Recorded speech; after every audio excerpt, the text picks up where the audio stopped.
Good evening. Welcome to our 2018 Election Forum series on WEFS and at FloridaToday.com. I'm Isadora Rangel, Florida Today's engagement editor and your host for the evening. Tonight, we're going to be hosting our last forum, and it will feature the two candidates running to represent Congressional District 8. It covers Brevard County, Indian River County, and part of Orange County. The two candidates on stage with me tonight are Republican Congressman Bill Posey and his Democratic challenger, Sanjay Patel. Mr. Posey and Mr. Patel will each have 1 minute to answer my questions, as well as 1 minute for their opening and closing statements. They also get a 30-second rebuttal if their opponent brings them up. And a reminder that rebuttals will not be allowed in the opening and closing statements. Our forum series is a partnership between Florida Today, Eastern Florida State College, and the League of Women Voters of the Space Coast. And before we begin, a reminder that election date is on November 6th. So without further ado, we're going to begin with our opening statements. Mr. Patel, you're going first, and you have 1 minute. My name is Sanjay Patel, and I'm running to represent you in Congress. Thank you to the Florida Today, Eastern Florida State College, and the League of Women Voters for hosting this tonight. I'm a first-generation immigrant to this country whose family came here with nothing. I earned a degree in economics and built my own small business managing technology projects. In many ways, my life is the story of the American dream. I'm running to make sure that dream stays alive here on the Space and Treasure Coast. Right now, our elected officials are not listening to or representing us. We deserve real representation in this district. Healthcare, we should have healthcare as a human right in this country. Every kid should be able to go to college or trade school without a lifetime of debt. We should be able to make sure hardworking people earn livable wages, and we should protect our lagoon and our environment. I'm running to make sure that that dream remains alive here on the Space Coast. Thank you so much. Thank you, Mr. Posey. Thank you. Good evening. I'm Bill Posey, and I decided to run for Congress as a father and a grandfather because I didn't like the direction in which our country was headed. We've managed to have some change since then in the right direction, but there's still an awful lot that needs to be done. Currently, we're blessed to have the strongest economy in many years. We have more jobs available than we have people looking for jobs. It's the lowest unemployment rate in the past 30 years, and it adds economic value to every single person in the workforce. I've always tried to represent you like I would expect you to represent me if you were my congressperson. That's why I always give back to Raise Pass before I was even elected to Congress every single year. Thank you. Thank you. So we're going to begin with our top local issue, which is the Indian River Lagoon. And the question is, the degradation of the lagoon has continued despite changes in government and which party is in power. Name at least one thing Congress has failed to do about this issue, and what can one congressman out of 435 realistically do about cleaning up the lagoon? Mr. Posey, you're going first. Well, one congressman out of 435 can start a bipartisan estuary conference, understanding that there's strength in numbers. We have 28 estuaries in the United States, and so we've got over 40 members in the estuary conference, which is almost 10% of the Congress. That helps us all advocate together for the lagoon. Personally, I have reauthorized the National Estuary Funding Fund that was zeroed out in the administration's budget this year. I increased the amount of base funding for the NEP, dedicated money, passed legislation dedicated to further algae bloom research, and have the remainder used for grants for estuaries with critical needs. Mr. Patel? Our proposed environmental policies couldn't be more divergent. I support restoration of our lagoon and a Green New Deal, whereby we convert our infrastructure to renewable and sustainable energy, while my opponent is a climate change denier. You know, even after the recent fish kills that we had in 2016, my opponent voted to let pesticides be sprayed directly into our waterways without EPA review or Clean Water Acts.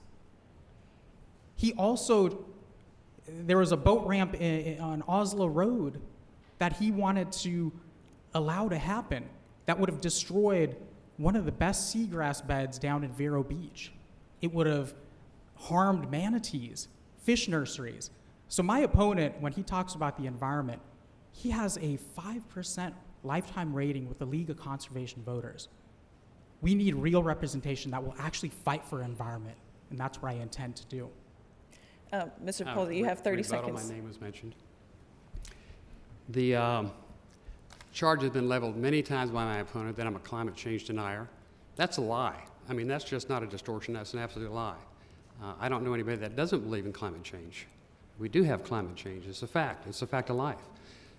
During the Zika virus scare, there was a fear that we would have a Zika virus outbreak here. And so we allowed the use of one of the minor pesticides on the do not use list to make sure that we didn't have any women in Brevard County giving birth to babies with microencephalitis. Can I respond because there Sorry, was we're- misinformation there? Let's keep going. We'll make sure that we get to that later. Otherwise, we'll be on the back and forth the entire evening. Someone So- should fact check that though. So we have Florida Today here. So that's one more job for Mr. Dave Berman, who's covering the forum tonight. Let's move on to immigration. There's a caravan of Central American migrants tracking across the Mexico border with the U.S. So my question is, do you agree with President Trump's policy of separating children from their parents at the border? If you disagreed, what should the federal government do with these families? Mr. Patel? So 100%, I absolutely disagree with that kind of policy. Look, we need comprehensive immigration reform in this country. And for too long, Congress has shirked its responsibility to take action on this matter. Look, we have to protect Americans, but we have to also make sure that we protect what it means to be an American. Right now, our immigration system violates those fundamental values. When we talk about the dreamers or kids being torn apart from their parents, that system is out of step with our values. What we need to do is make sure that folks who are coming to this country, that we don't persecute families who are desperate, that we make sure that there are safe pathways for folks seeking legal status, for asylum seekers. I intend to make sure that as soon as I get in there, we need to make sure we address immigration reform.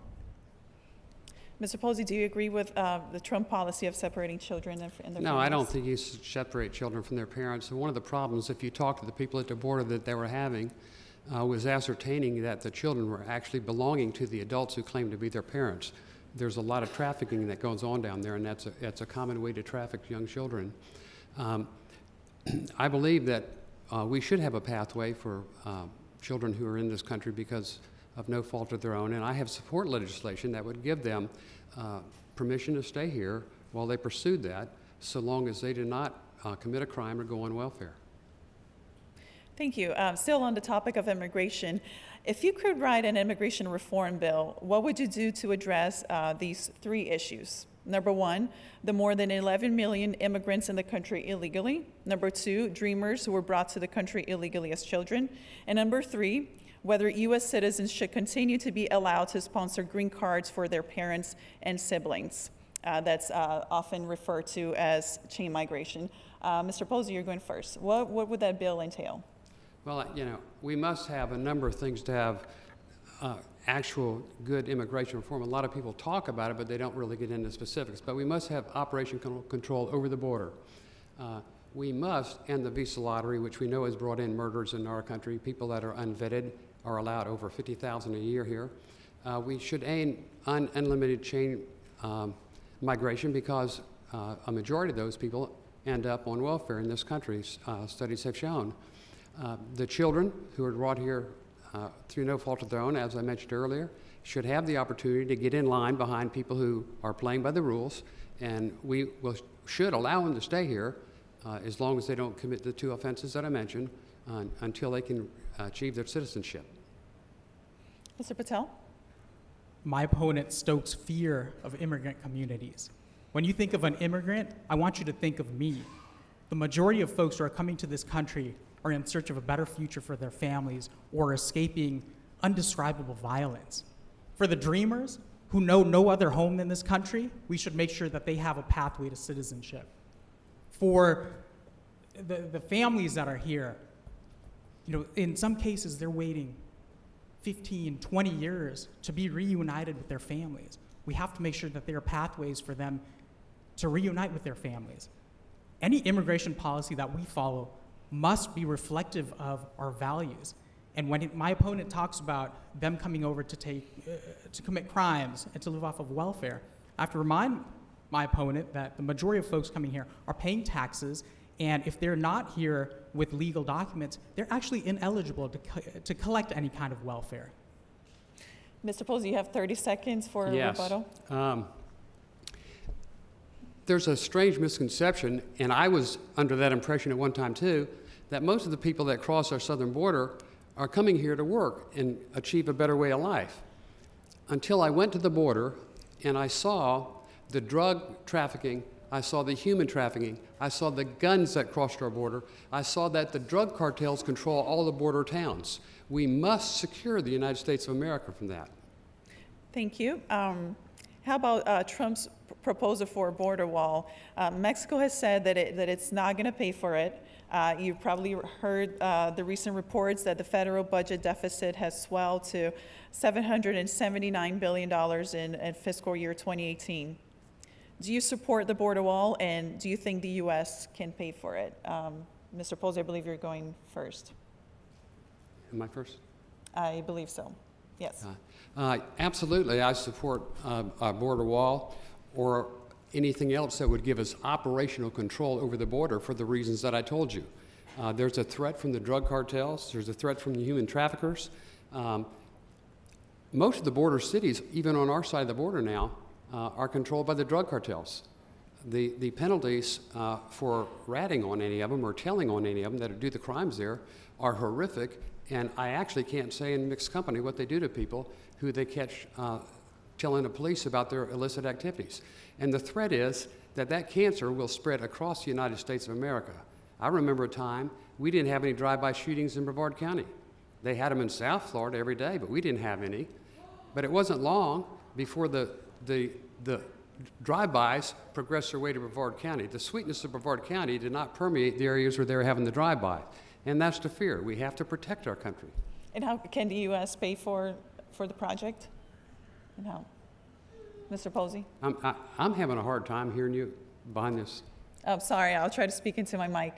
Just a part of the question was, how can the U.S. pay for a border wall if Mexico says it won't pay for it? Well, actually, I'm a sponsor of a bill that would allow people to donate for the wall if Congress won't man up and do what's necessary. All right. I'm going to ask everyone. It was part of the rules, so please keep it quiet. Respect the two you candidates have to remember, on stage. Twice Thank you. previously, Congress has said we needed to secure that border, and twice the administration failed to do it. Now we have an administration that's actually keeping their promises and trying to do that. Thank you. Mr. Propel, just to repeat the question, is do you support Trump's border wall proposal? How can the U.S. pay for it? No, I don't support a border wall, and my opponent needs to stop this fear-mongering. It's ridiculous.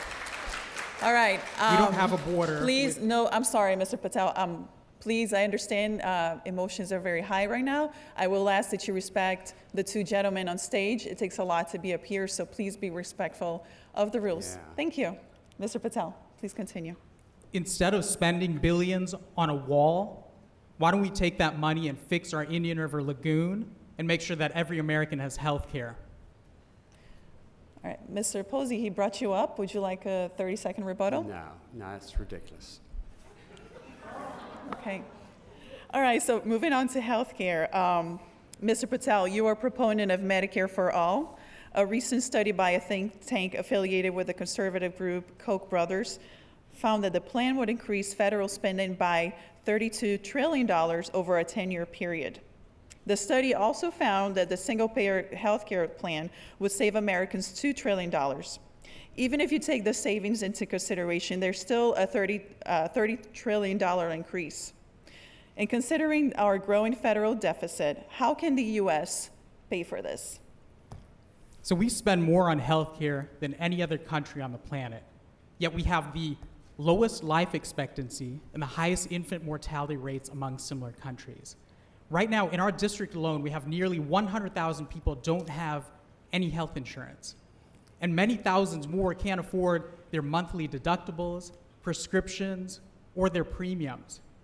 I can't tell you how many folks I've met who have gone bankrupt trying to take care of themselves or their loved ones while they're sick. It's time that we make healthcare a human right in this country, and I'm supporting Medicare for all. Not only is it the right thing to do, that same study that you refer, right now we spend so much more on healthcare towards administration, advertising. We're not able to negotiate drug prices.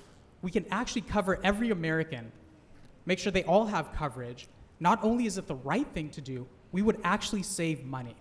But can you answer my specific question, which was, how can the U.S.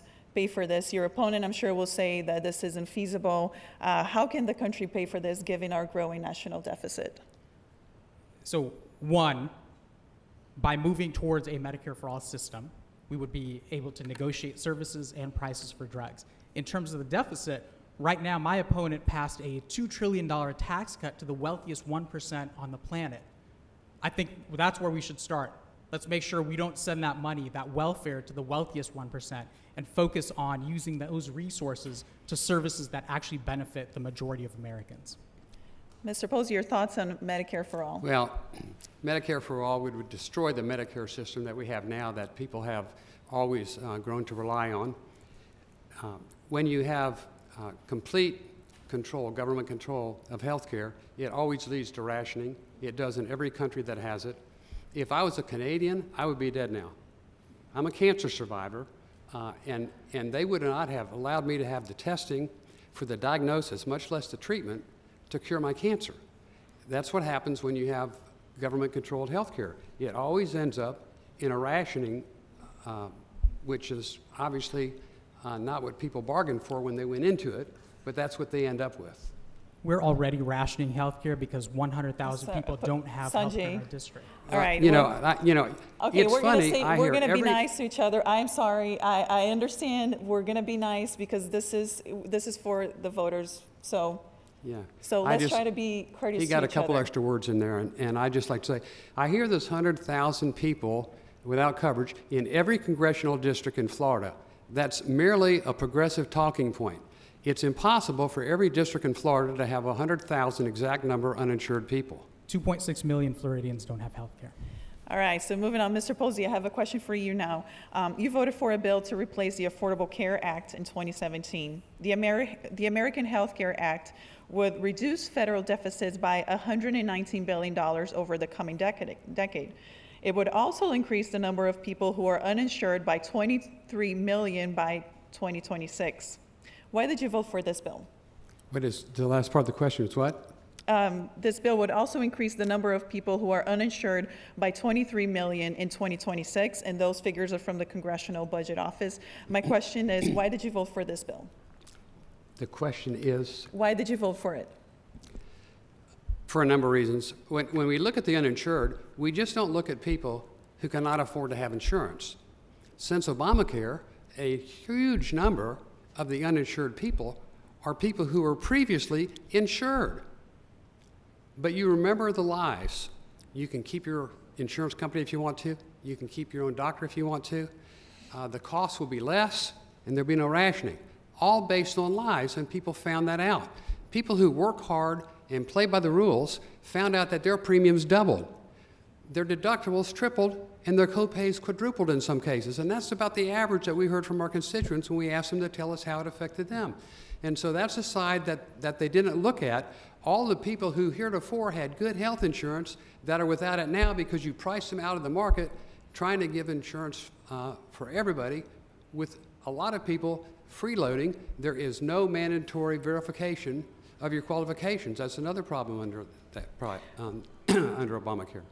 Could you address that, according to the Congressional Budget Office, there will be 23 million more people uninsured in 2026. Could you address this since you brought up that the number of the uninsured has been sort of manipulated? I'm just back behind you like this. I'm having a difficult time hearing what you're saying. I brought up the fact that the bill would increase the number of the uninsured by 23 million people. Can you speak about that and whether? Well, let me tell you about the CBO. What the CBO is not allowed to do is they cannot do dynamic scoring. So they cannot look at the full equation when they do something.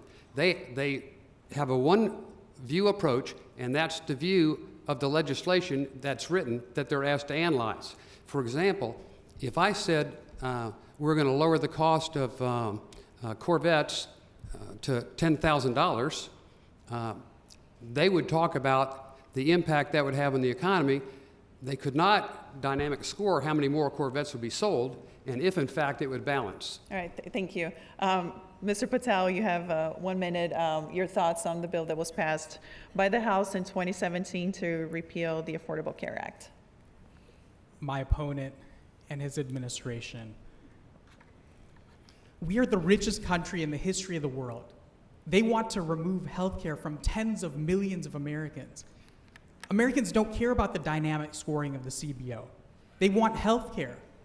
And your administration and your actions, not only do you want to remove that from tens of millions, these are life and death decisions.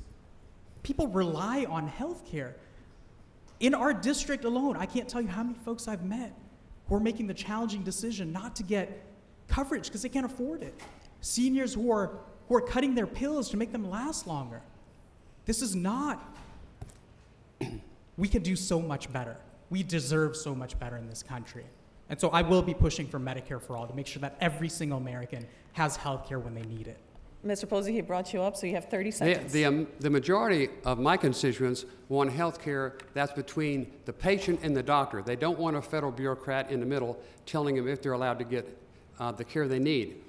I read the book of the senator who was the architect of Obamacare and presumably the underwriting of Medicare for all. And his whole idea was to ration care. He said as people get older, they consume too much medical care.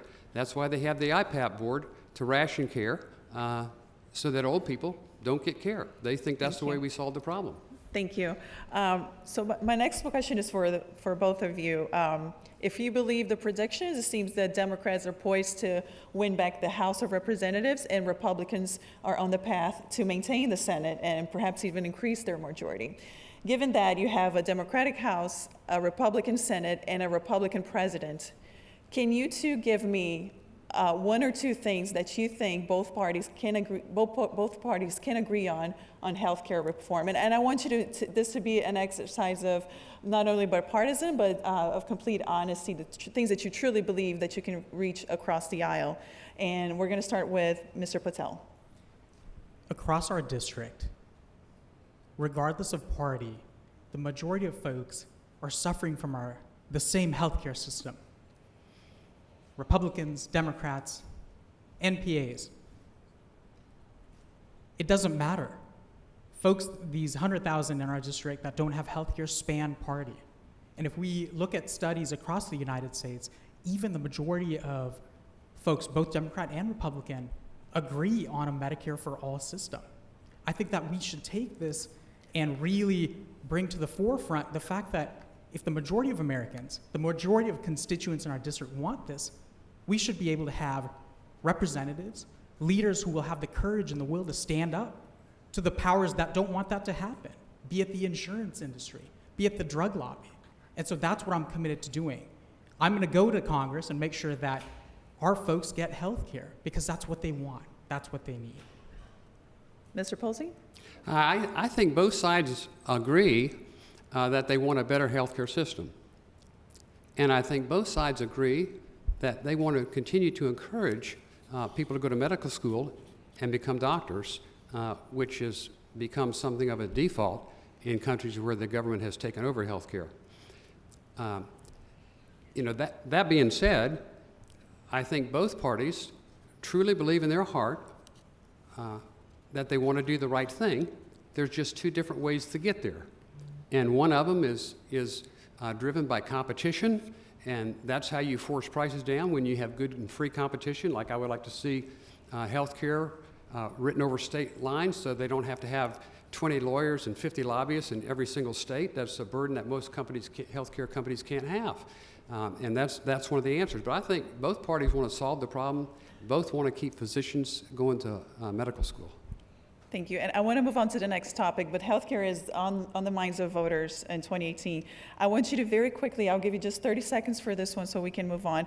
Where do you stand on these healthcare provisions? Number one, prohibiting health insurance companies from denying coverage for pre-existing conditions.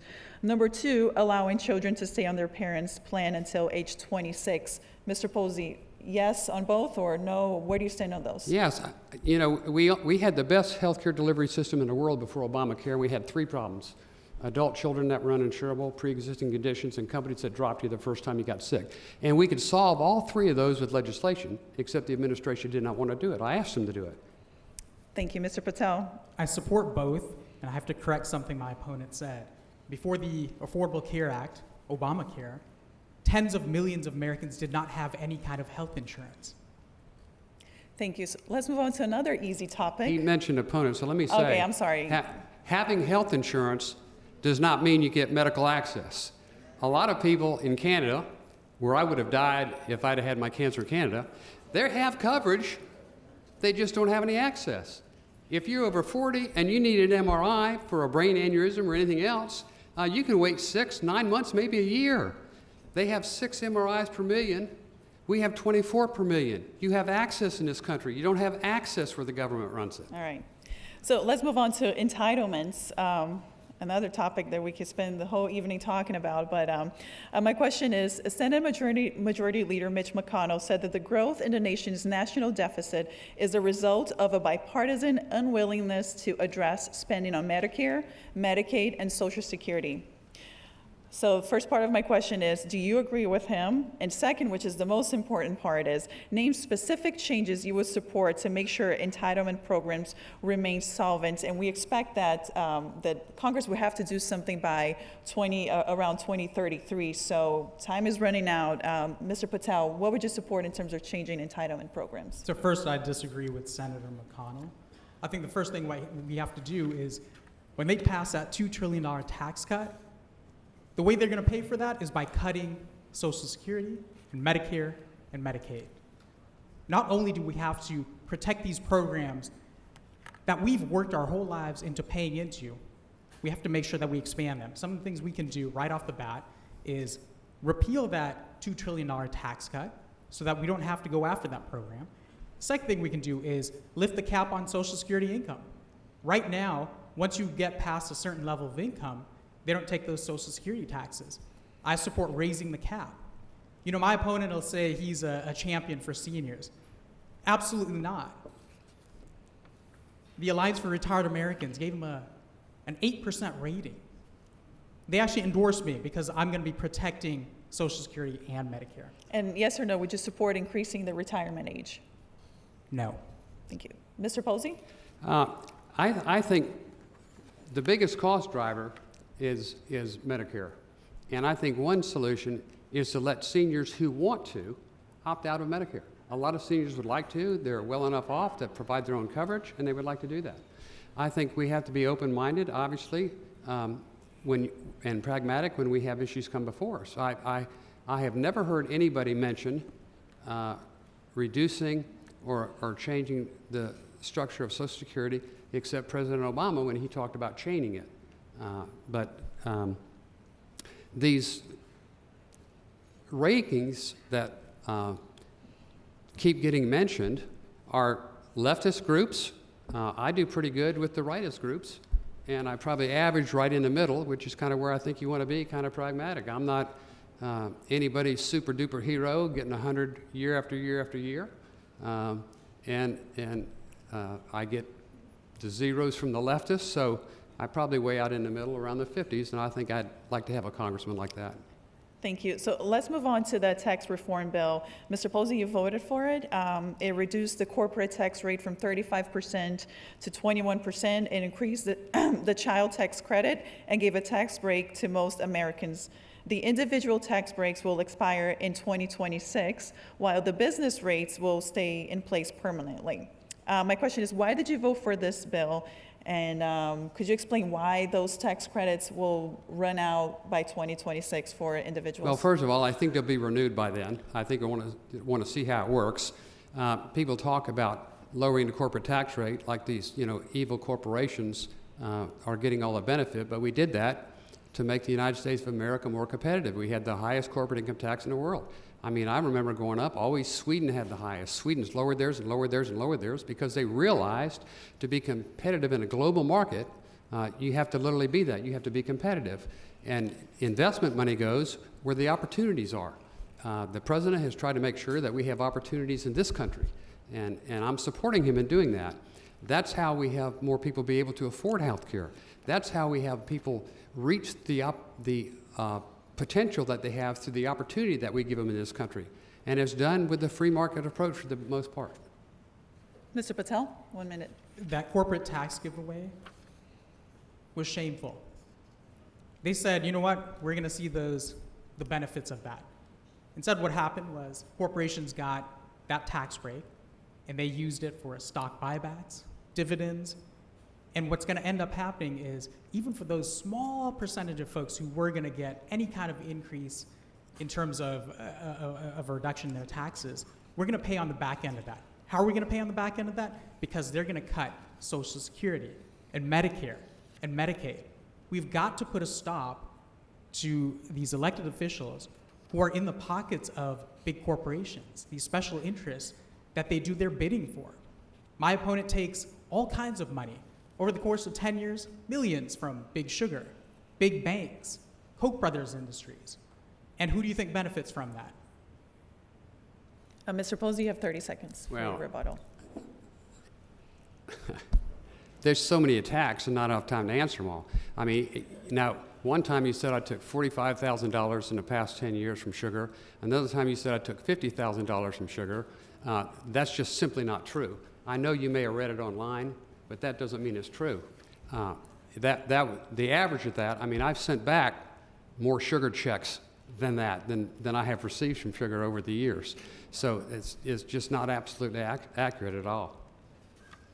Thank you. So now let's move on to the Mueller investigation. I'm sure there might be some disagreements again. Should Robert Mueller be allowed to continue its investigation into Russia interference in the 2016 elections? Or do you believe, as President Trump has said, quote, that this is a witch hunt? Mr. Patel, you're going first. Yes, we should continue the investigation. In 2016, we witnessed an attack on our election systems. Our vote is one of our most essential facets of our democracy. And any attack to undermine or subvert that is an attack on our republic. We have to make sure we do a full and thorough investigation, and that is nonpartisan. My opponent actually voted to impeach Attorney General Rod Rosenstein so that they could actually stop that investigation. We need to make sure it comes to a complete, it gets its due process so that we can actually make sure we know what happened. We're looking at Russia trying to undermine our elections this midterm. We've got to preserve and protect our most vital elements of our democracy, and that's our vote. Thank you. Mr. Posey, should the Mueller investigation continue or not? I believe the Mueller investigation should run its course. And do I think it's a witch hunt? Yes, I do. But I think it should run its course now that it's started. We do have a deep state. I think everybody knows that. We just don't have local resistors. We have resistors in the deep state. Wrong again about voting to impeach Rosenstein. That never happened. I did sign a letter asking that we charge him. As soon as he began his investigation, I immediately contacted him and said, "What evidence do you have to begin this investigation?" And he refused to answer that question. That's how you get to inference of a witch hunt. Thank you. There's talk that if Democrats retake the House, they could begin an impeachment process for Justice Kavanaugh for allegedly lying to the Senate. My question is, would you support that, Mr. Posey? No. Not based on the evidence I've seen. Now, you understand when you have impeachment, it's almost like another trial, so you review all the evidence. But on the evidence I've seen so far, I would not. Mr. Patel, would you support initiating that process? I would. When we're talking about a lifetime appointment to one of the most important roles in our country, we have to make absolutely sure that there's no doubt about who we've put into that role. And the investigation, I think it was rushed. I don't believe it was thorough. And so we need to make sure that we take the time to do a full and thorough investigation of that. And if it's deemed that something did come up, at that point we should look at potential impeachment. All right, so I want to move on now to President Trump. So my first question is for you, Mr. Posey. President Trump has called the congressman, quote, low IQ. He praised a Republican who body slammed a reporter and mocked Christine Blasey Ford, who is Kavanaugh's accuser. His supporters say that he speaks his mind and isn't politically correct, and that's certainly part of his appeal. But do you think the president's comments are appropriate for the office that he holds? Well, it's not my job to defend any comments that the president makes or that the president tweets. He's elected the president. I'm an elected member of Congress. He doesn't tell me how to behave, and I try not to tell him how to behave. If he does something treasonous or was to violate the office, then it would be my position to do that. But for his social behavior, I don't control over that. But do you think those comments are appropriate? I wouldn't do it. Mr. Patel? Those comments are 100% inappropriate. You're essentially the president of the United States, the leader of the free world. You have to conduct yourself with a behavior that reflects that. And right now, on the world stage, they mock us. They mock us for those tweets, for those words that he uses. And I think that we should hold our leaders to a higher standard. Thank you. Mr. Patel, and I have a question for you. If you are elected and if Democrats retake the House, how can you guarantee that your party won't further contribute to the polarization that we see in today's politics? And would you ever support initiating an impeachment process for the president? So right now, this gridlock essentially is what you're talking about. It's not just in Congress, even within our own families. Families can't have conversations at the dinner table because we have so much division and polarization. And I think that we have too many elected leaders who are stoking it because it keeps this fear of the other side and it keeps them in power. What we need to be able to do is start to have those conversations again. We have real issues that impact all of us. We have to make sure that not only are we talking about them, that we allow differing opinions and voices at the table so that we can actually make meaningful progress on them. In terms of impeachment, I know that there's an ongoing investigation. If it's deemed that our president has done something treasonous or has subverted or undermined our elections process, absolutely, that's on the table. But I'm going to let that investigation play itself out. And until then, we won't make a decision. Mr. Posey, your thoughts on how Democrats have handled the Trump presidency, and what would you expect if they retake the House?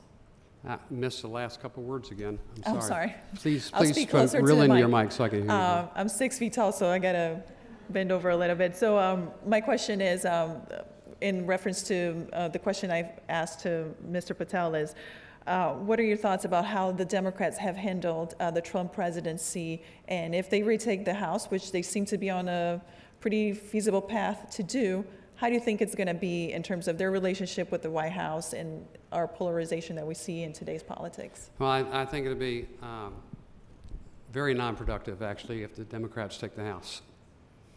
Why? Well, for a number of reasons. People think now that Republicans control the House and the Senate and the Oval Office, but that's not true. The Senate. All right. This is my last warning. I'm going to ask everyone to be polite and quiet. We do have officers on site. I do not want to be that person who asks them to escort someone out. So please be mindful and respectful of the speakers on stage. Thank you. Please continue. The reality is now in the Senate, they have what they call the cloture rule. And that means it takes 60 votes to bring most things to the floor of the Senate. They can pass on a majority rule, but you have to have 60 votes to get the bill to the floor. there's 51 Republicans and 49 others. The 49 others lock arms and say, no, we're not going to let you bring it to the floor, and the media accuses us of gridlock. So I don't see a whole lot changing if the Democrats take over the House. It just means probably less stuff will get sent over to the Senate to get gridlocked or hopefully eventually heard. All right, so let's move on to foreign policy and trade. Simple question, what is your view of the aggressive trade tariffs proposed by the current administration, in particular when it comes to China? Mr. Posey.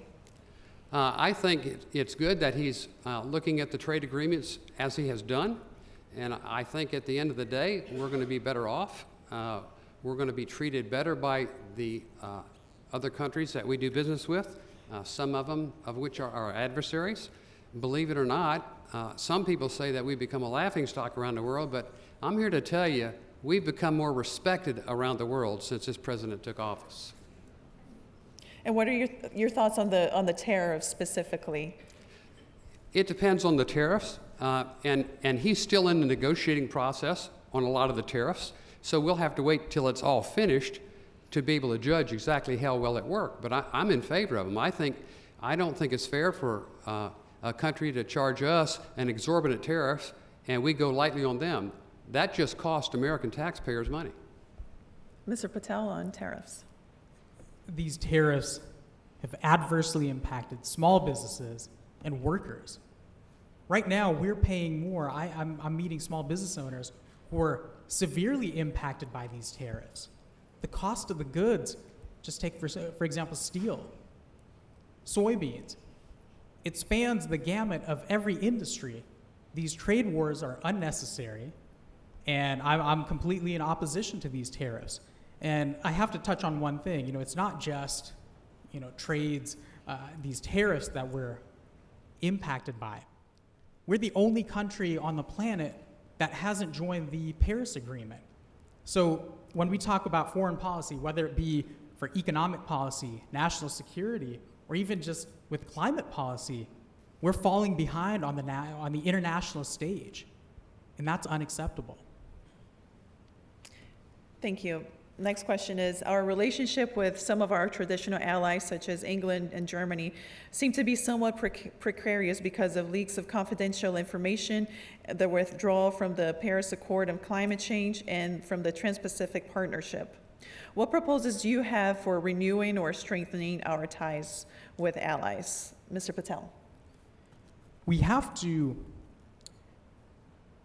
earn the trust and respect of our international allies again. When we're talking about climate change, for example, one of the most imminent threats to our planet, we have to address this together with the countries around the world. When we're the only country that hasn't signed on, that doesn't benefit us. I think what we need to do is come to the table and work together to really tackle these issues that will determine the fate of our planet. And so I think that what we need to do is come back to a place where America is at the forefront and says, look, we want to work with you. We're going to innovate. We're going to drive change, and we want to do this together. And I think that's what we need to do. Mr. Posey? Well, my mother told me, and I'm sure many of your mothers told you, just because somebody else is jumping off the roof doesn't mean that you have to do it. And I believe that you find in many of these multinational agreements that we have, like the Paris Peace Accord, we end up paying and the others end up playing, just like the UN. We fund almost all the operational costs of the UN, and doggone near every country there is against us on every issue that matters. And so I think we need to have clean air and clean water for the sake of clean air and clean water for our children and our grandchildren. We don't need to do what the French want us to do. We don't need to do what Spain tells us to do. Their ambassador was over to a day of prayer breakfast I was at with the president, and he told us how crazy we were because we weren't doing a cap and trade like they did. I met some Australians a week later. They got elected over cap and trade. They replaced people who were stupid enough to quadruple the price of everybody's gasoline and their electricity on a cap and trade agreement that they said was going to be a neutral cost.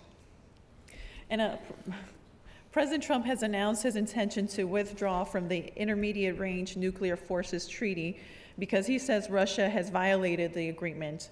For those who don't know, the agreement prevents the U.S. and Russia from producing cruise missiles with a range of 300 to 3,400 miles. Do you support Trump's decision to withdraw from the agreement? Yes. Mr. Posey?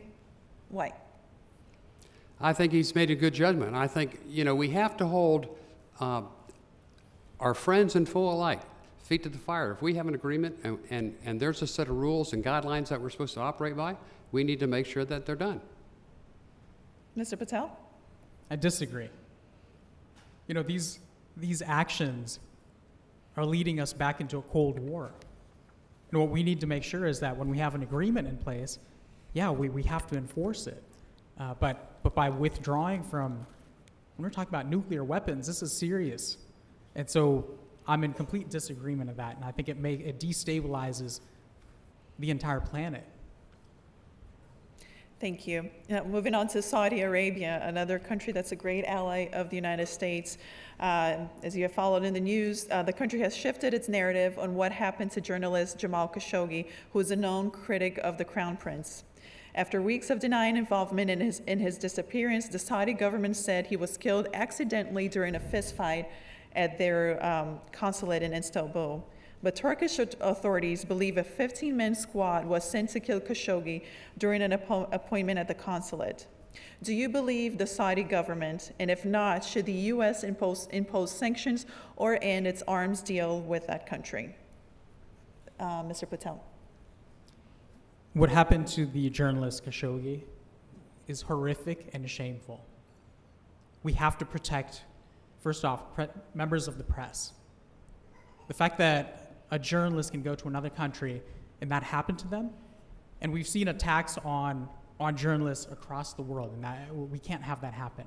In terms of what happened specifically here with what we're still uncovering the details, and if it is uncovered that, the leadership of Saudi Arabia had active involvement, absolutely. I'd be in support of sanctions or other actions to make sure that those kind of things do not happen. We should not be in partnership with governments that enable that to happen. Mr. Posey, do you agree the Saudi government on this? And if not, should the U.S. impose sanctions or withdraw from its deal? First of all the facts are not known. They just aren't known, and I'd prefer not to make a judgment until we knew all of the facts. I just wish that the thousands of Christians who are murdered in the Middle East would get the same amount of media coverage. All right, thank you.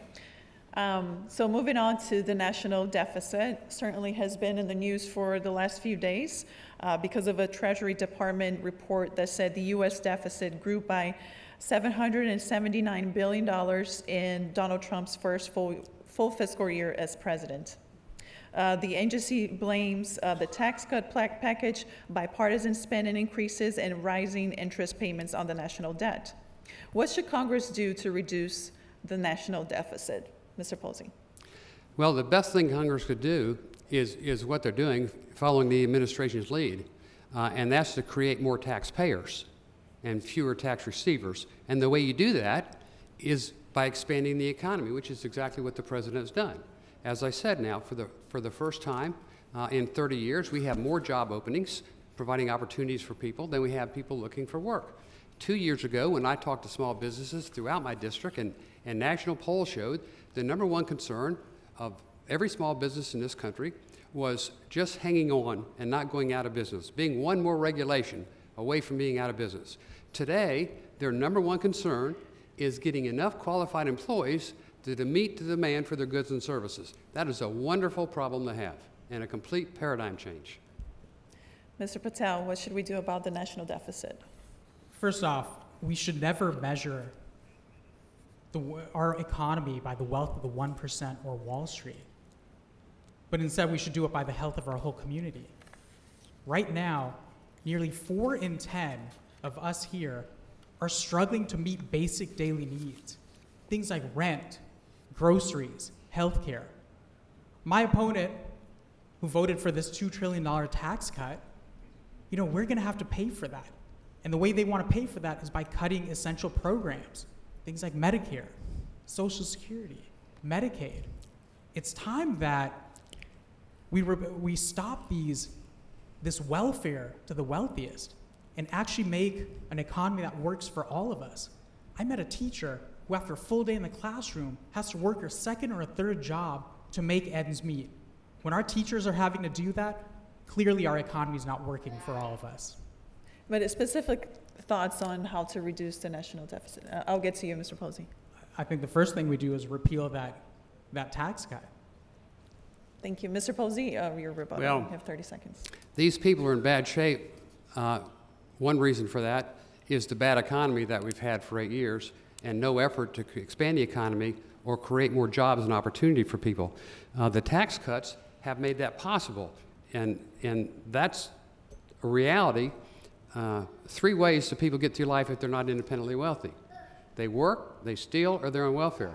And if you don't have jobs for people, they only have 2 options, and we don't like those.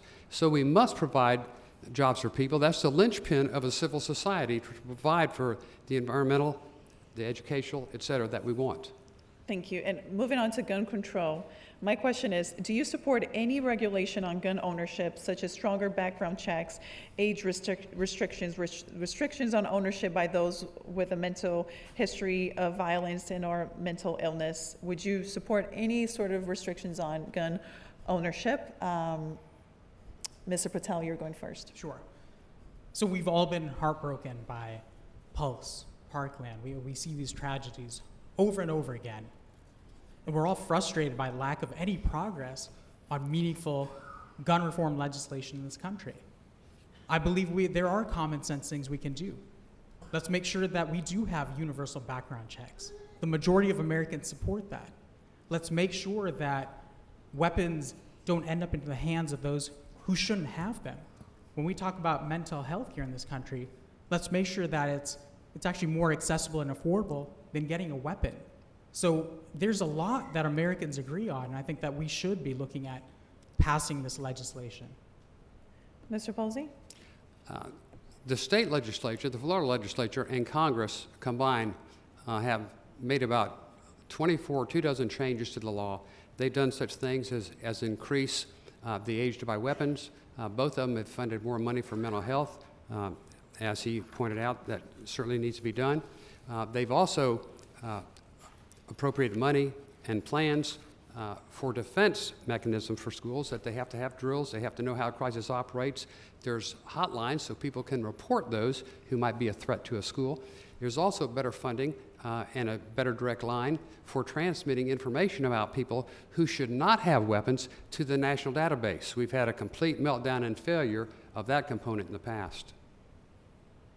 Thank you. Now, I want to move on to elections. What efforts do you support to protect our election systems from hacking and other external threats, especially by foreign actors? Mr. Posey, you're going first. Well, I wrote the Election Reform Act after the Bush-Gore fiasco in 2000, and it passed unanimously, by the way. Every Democrat voted for it, even after that contentious election. And I made it pretty bulletproof. And actually, they said it would probably cost Republicans 100,000 votes statewide to have precinct-based optical scanners, which I required.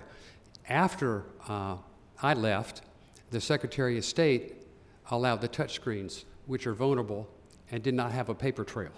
I think we should not allow the touchscreens. I know the reasons for them. I know that in some counties they have to print ballots in 80 languages, but so be it. Print hard ballots in 80 languages. But I think our vulnerabilities with the touchscreens, I think with the precinct-based optical scanners, it's bulletproof, a manual recount. You don't worry about chads. It's about as bulletproof as you can get. Mr. Patel, on protecting our election system. So in 2016, we witnessed a hostile foreign actor interfere with our elections process.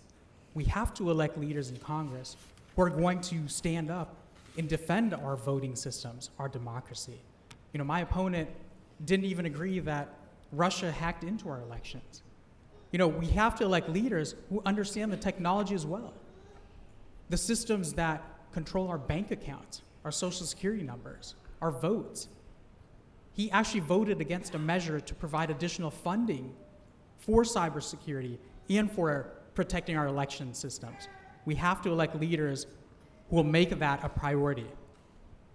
Mr. Posey, you have 30 seconds. Do you believe that Russia interfered in our elections? I believe Russia tried, but report after report has said they were not effective, and they did not. They did not affect the outcome of our election.